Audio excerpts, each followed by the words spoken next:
Hello friends, 414 days over. There are not many spicy information, juicy incidents to be narrated here, nor worthy to catch your imagination. But it's the hard situation of what is happening in Ukraine. War, blood, death, destruction.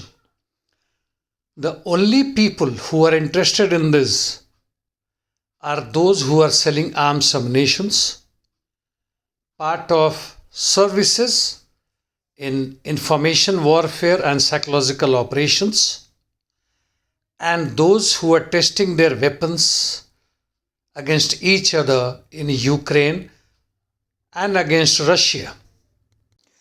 And war continues to be as slow as possible, though the war of attrition continues at full-fledged.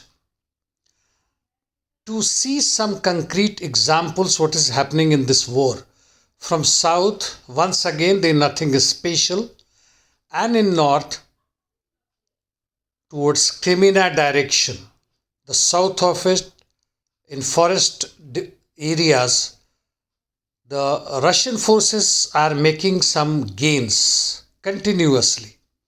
But otherwise, in both the sectors, that is north and south Ukraine, the counter battery operations, intermediate interdiction, and sabotage continues to take place.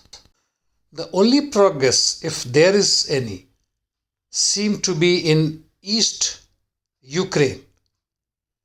In Marinka, the central city, huge positional battle continues.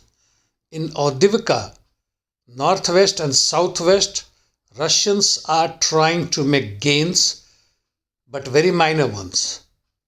Coming to Bakhmut, in northwest of Bakhmut as well as in southwest, there does not seem to be much gains or losses from both the sides.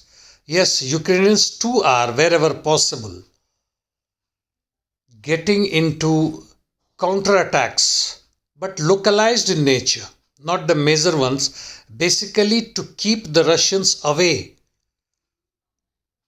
and keep their supply route intact.